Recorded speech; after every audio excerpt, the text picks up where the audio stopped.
Então vamos lá. Esse é o Giro da Bolsa, um programa semanal com as principais notícias do mercado financeiro na semana. Bom, hoje o quê? Baguncinha. Não, hoje China. Deve estar vendo aqui, né? Hoje então, Halinha.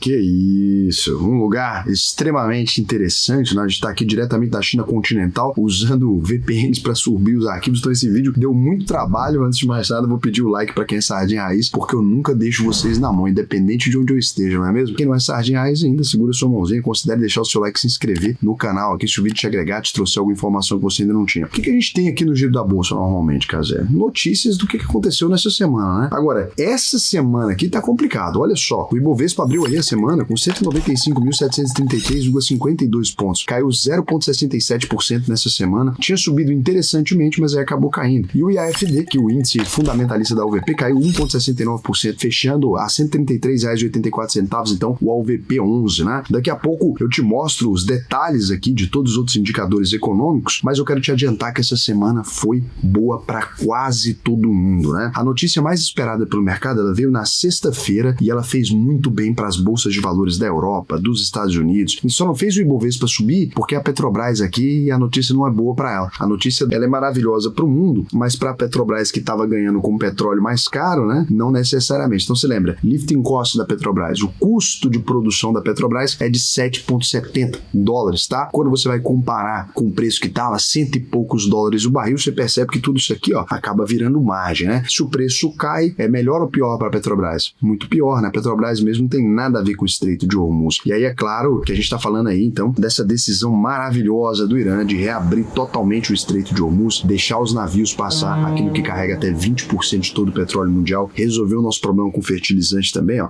Clica aqui, acabou acontecendo aquele cenário que eu tinha dito, né? O melhor cenário possível. Todo mundo disse que nos comentários, Raul, você tá sonhando muito, você é muito otimista. Tá aí o otimismo para vocês, né? Acabou abrindo. É lógico que isso não é para sempre, mas por enquanto é isso. E isso pode dar uma bela aliviada nos mercados. Inclusive o Brasil precisa aproveitar o momento, importar bastante fertilizante, fazer um estoque, né? Porque os mercados já estavam sentindo ali aquele peso da inflação. Você sentiu o peso da inflação provocada pela redução da oferta de petróleo? Aí o diesel aumentou de preço, a logística piorou, né? Eu senti porque eu comprei o carro recentemente e, cara, ficou caro, hein? Ficou cara a gasolina. Essa decisão não veio por acaso, né? Aconteceu de várias negociações, de muitas idas e vindas ali na relação do Irã com Israel e com os Estados Unidos também. Lembrando que na semana passada a gente teve uma tentativa frustrada de acordo no Paquistão e aí o Trump resolveu dar uma agressivada, mandou fechar o Estreito de Hormuz também para os navios do Irã, acabou sendo um contra-ataque ali para estrangular o comércio exterior deles e aí o Irã reagiu aí ameaçando atacar os portos de vários países ali no Golfo Pérsico e o petróleo voltou a subir a 100 dólares o barril. Mas quando tudo parecia ali ter piorado, veio a grande notícia que trouxe alívio para todo mundo. O acordo de cessar-fogo entre Israel e o Líbano, que estava sendo fortemente atacado aí pelas tropas israelitas, como um desdobramento, né, desse conflito aí no Irã, e mais uma tentativa de Israel de acabar com o grupo terrorista aí, o Hezbollah. Logo depois do cessar-fogo, o ministro aí das relações exteriores do Irã anunciou a abertura total do Estreito de Hormuz, pelo menos até o fim da trégua entre os dois países. Lembrando aí que os Estados Unidos e o Irã também estão no meio do cessar-fogo. Então esse movimento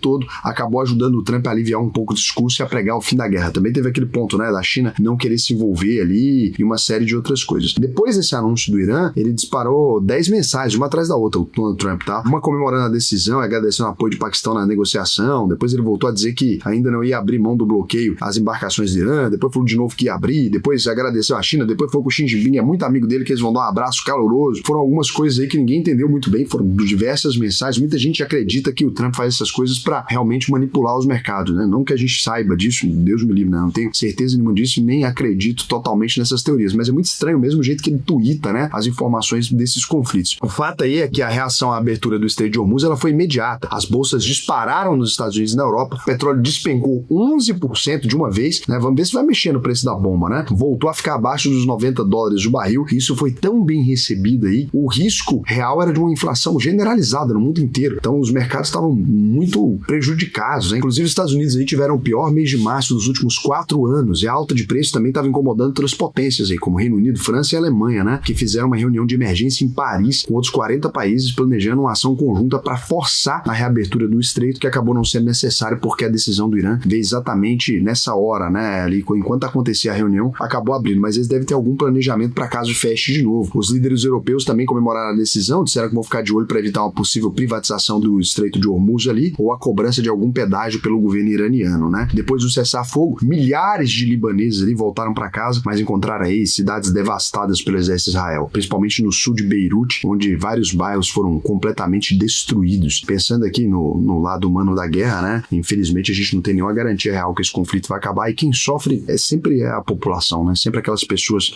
ali que não tem nada a ver com a história. Tá dois gordinhos, um do lado do outro ali brigando para se explodir, eles não têm coragem de dar tiro um no outro de verdade. Quem vai lá dar tiro são sempre os nossos jovens que acabam falecendo nesse tipo de conflito. É muito triste, né? Guerra é um tipo de combate muito complicado, assim. Olhando aqui para o Brasil, a reabertura da rota de petróleo também deve dar uma amenizada no mercado. É bom lembrar que a gente quase teve uma paralisação dos caminhoneiros aí por causa da disparada do diesel em pleno ano eleitoral. Pesa muito aí no valor do frete, e o governo federal teve que se juntar com vários estados aí, fazer um pacote de 30 bilhões de reais para tentar segurar um aumento dos combustíveis e do querosene de aviação, que estava quase impossível, né? 55% de aumento de uma vez. Então, para a economia, o desfecho da semana foi muito bom, mas o resultado imediato da Bolsa de Valores acabou sendo negativo porque a Petrobras é muito grande, né? Ela tinha sido muito favorecida ali, ela pesa bastante na formação do nosso índice Bovespa aí, e com esses conflitos no Oriente Médio, a coisa estava meio positiva para ela, né? Querendo ou não. As ações chegaram a subir quase 30% desde o início da guerra, mas aí na sexta-feira acabaram caindo forte aí, 7,41% numa lapada só, fechando a R$ 46,22. Para o governo Lula aí, a abertura do Estreito de Hormuz também traz um alívio gostosinho, né? Até porque a inflação generalizada é um péssimo negócio no eleitoral. Inclusive a popularidade dele estava aqui, ó. Lembra sempre que o Lula, o eleitorado dele reage muito à inflação de alimentos, né? Então foi muito complicado aqui, ainda mais nesse cenário que estão mostrando nas últimas pesquisas aí, com a desaprovação do governo voltando a passar de 50%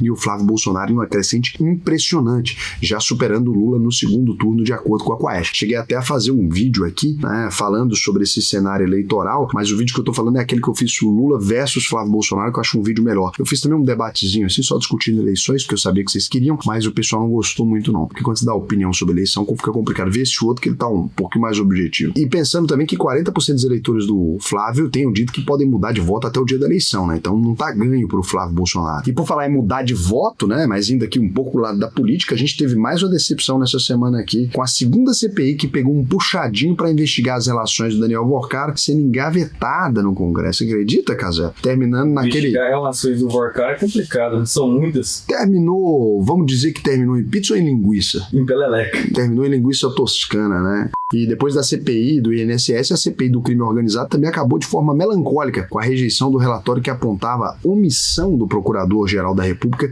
e pedia o indiciamento de 3 ministros do STF por supostas ligações com o crime organizado. O Supremo reagiu aí com vários ministros criticando o relatório, que pode virar alvo aí de ação no STF, né, por abuso de poder, e a oposição saiu em defesa do relator e disse que o governo Lula teve uma atuação vergonhosa para conseguir enterrar a CPI no Senado. Agora, com o fim da comissão, as atenções se voltam para a delação aí do Daniel Vorcar, o vulgo Peleleca, né, que foi um dos principais nomes aí citados na reta final da CPI e que está prontinho para entregar alguns comparsas que também fizeram parte do escândalo do Banco Master. E com isso tentar diminuir uma eventual pena, né? Exato. Que pena dele, hein, ô Cazé? Eu tenho muita dó, né, cara? Nessa semana, o ministro André Mendonça mandou prender também o ex-presidente do BRB, o Paulo Henrique Costa, que é suspeito, tá, de ter negociado aí com o Vorcar uma propina de 146 milhões de reais em imóveis para ajudar o Banco Master no auge da crise. Ele também teria entrado num amplo esquema para tentar lavar esse dinheiro, inclusive usando como fundo, sabe quem?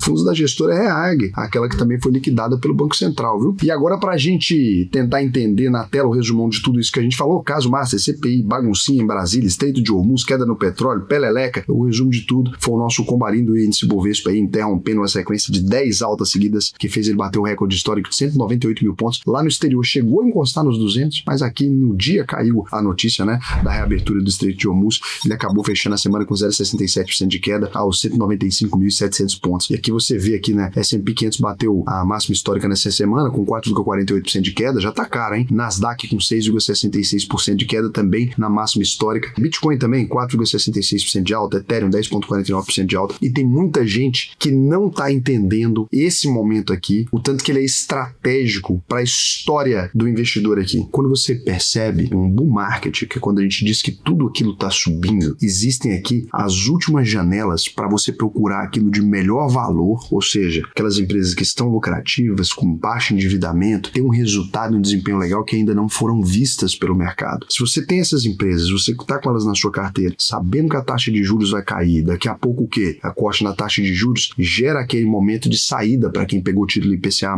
Você sabe que você consegue vender os títulos antecipadamente e colocar o dinheiro no bolso. bolso. Isso tudo vai acontecer agora. Se você não consegue entender esse cenário, assiste aqui às vezes e fala, Raul, cara, tem umas notícias que eu não sei porque que impacta o mercado, não sei como funciona, não sei o que fazer com a minha carteira. Tô investindo há vários anos, vi agora alta, parece que eu não tô ganhando o mesmo tanto que todo mundo tá, né? Minha carteira é meio bagunçada, comprei umas coisas que não faziam muito sentido, ganho num lugar, perco no outro. Falta estratégia. Se você quiser desenvolver sua estratégia, a uvp.com.br. Lembrando, para entrar na UVP tem que ganhar mais de R$4.500 por mês. Então, final de abril aí, você entra na turma que tá começando, vai fazer suas aulas em maio e junho, tá no momento estratégico, ainda vai pegar a pré-eleição, ainda vai pegar esse cenário todo agora, talvez o início do corte de juros. É muito bom para você. Eu sei que às vezes você pensa, eu vejo vídeo de YouTube, vou cair nisso, né? Entrar nesse negócio de começar a fazer curso online. Cara, tem que estudar. Estudar é uma coisa que é importante para todo mundo. Você não vai conhecer ninguém de sucesso que é contra o estudo. Não existe isso, né? Raul, mas o Lula falou que não gostava de ler. Mas é coisa dele. O Lula também é difícil de chamar. Então, tô brincando com vocês aí, mas... Não, o VP não precisa ler também. Então, o Lula vai sem vídeo. Até o Lula poderia fazer. Não, mas tem que estudar, é difícil. Eu não sei se ele queria fazer, não. Então, uvp.br. O Lula não é meu aluno, nem o Bolsonaro. Pode ficar tranquilo. Pode, não sei também. Tem que conferir. Mas eu acho que não é, não. Então, entra aí, que vai ser um prazer pra mim te ensinar a investir no Brasil e no mundo todo. Pra abrir conta, a gente não aceita político, não. O VP nunca aceita. E agora a gente continua aqui com uma rapidinha. O que é uma rapidinha, Casé? Diante de todo esse cenário, isso aqui é a água da Pepsi, né? Sabe que tem muito McDonald's aqui no comunismo? É impressionante. O comunismo é maravilhoso aqui, né? Eu falar isso pra vocês. O comunismo aqui é uma coisa muito específica. Você chega aqui, você tem McDonald's, você tem Coca-Cola, você tem Pepsi, etc.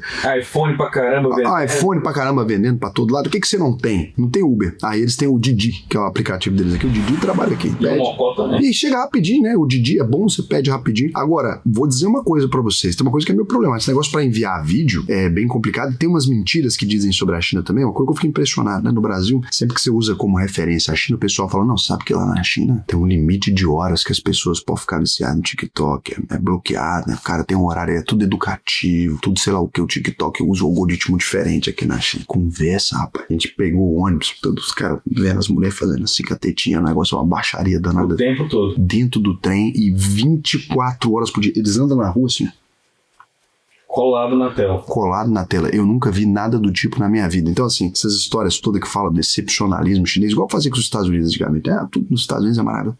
Conversa fiada. País como qualquer outro. Organizado.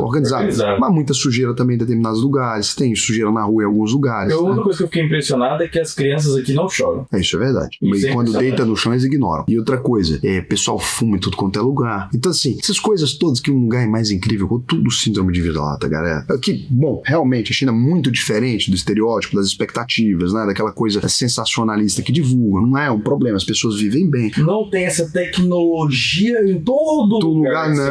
Não tem. Cardápio papel, vários lugares, normal. Você tem uma comida muito barata, de muita qualidade, boa. Entrega. Mas muita coisa industrial. Muita entrega de bike, de moto. Depois eu faço um vídeo, se vocês quiserem, comenta aí que... Não sei, não é o tipo de vídeo que é no canal, né? Mas se vocês quiserem, a gente faz um vídeo aí, o pessoal comentar. Perfeito. Então, agora o que é uma rapidinha, cara? Uma rapidinha, eu acho que é uma coisa boa pra se fazer, mas vir aqui pra China fazer uma rapidinha é muito trabalhoso, não compensa. Não compensa. Pô, é 40 horas de voo. Tá maluco, 45 horas. Que loucura. Total, assim, não, Raul, é 20 e poucas horas, mas não é. Quando você vai na prática, não. Tem que parar em Dubai, etc. Tinha ninguém lá de parou em Dubai. Rapidinho é um negócio legal pra você fazer quando você tá na China? Não acho. Não compensa. Não compensa. Eu tô jet lag até agora. Eu também, tô meio com sono. Então, rapidinho nada disso, não. Notícia que não é nem irrelevante ao ponto de ficar fora do programa, nem relevante o suficiente pra ganhar um destaque, né? A Petrobras elegeu o novo conselho de administração para os próximos 2 anos com o secretário executivo do Ministério do Planejamento. Quem é ele? Guilherme Melo, assumindo a presidência do colegiado. A estatal também aprovou a distribuição de 41 bilhões em proventos aos acionistas referentes ao ano de 2025 aí, para completar o caixa do governo. O índice IBCBR, considerado a prévia do PIB brasileiro, subiu 0,6% em fevereiro, superando o resultado de janeiro, mas foi considerado fraco na comparação anual. Nessa semana, o governo confirmou a meta de superávit fiscal de 0,5% do PIB em 2027, aí, viu, Casé? Que equivale a um resultado positivo de 73 bilhões de reais nas contas públicas. Os bancões americanos também, Goldman Sachs, JP Morgan, Morgan Stanley, Wells Fargo, superaram as expectativas do mercado com um lucro líquido maior que o esperado no primeiro trimestre de 2026. A maior gestora de ativos do mundo, a BlackRock, também apresentou um resultado muito bom com lucro de 2,2 bilhões de reais, 46% de alta no ano contra ano. O presidente da Câmara quem? Hugo Mota. Acelera. Rechaçou o projeto de lei em regime de urgência pelo governo e disse que vai manter o calendário inicial de votação da PEC, que põe fim à escala 6x1. Pode acabar em breve aí na jornada dos trabalhadores brasileiros. Para a oposição, o governo fez populismo ao tentar atravessar a PEC, que deve ser votada até o fim de julho. A polícia prendeu também os MCs Ryan e Pose do Rodo, né, em uma operação contra o esquema de lavagem de dinheiro. O criador da Choquei, o Rafael Oliveira, também foi preso na mesma operação. discussão. Pra fechar o programa aqui, a gente traz uma notícia realmente relevante, né? Eu pensei que era essa que passou agora, tu já. Não, essa daí não é relevante, não, que essa é o posto do a cara do crime. E ele falava. Ela fala que é crime, eu sou criminoso. Ela é da Zona Sul, eu sou criado outro. Aí eu, mano, não te apaixona, vagabundo nato, não. Porra, grande pose do Rodo aí, caralho. Eu nem sabia que ele era bandido, pô. Pô, pior que eu achava até legal o ritmozinho da musiquinha dele. Ah, porra. Eu tava ganhando dinheiro dele, você precisava ser vagabundo também, pô. Não bastava endeusar vagabundagem. Mas o cara, quando ele fala muito da vagabundagem, é porque ele é vagabundo, né? Um ambulante foi preso no Rio de Janeiro depois de vender um churrasquinho por 10 mil para uma turista britânica. Ele usou uma maquininha de cartão adulterada, que muda o valor sem o cliente perceber. Agora pronto, agora é crime vender... O valor agregado? Valor agregado. 2 pilotos foram flagrados também miando e latindo durante a comunicação com o aeroporto Ronald Reagan, no estado da Virgínia, nos Estados Unidos. A gravação viralizou nas redes porque os dois continuaram a brincadeira mesmo depois do controlador de voo pedir para eles se comportarem como pilotos profissionais.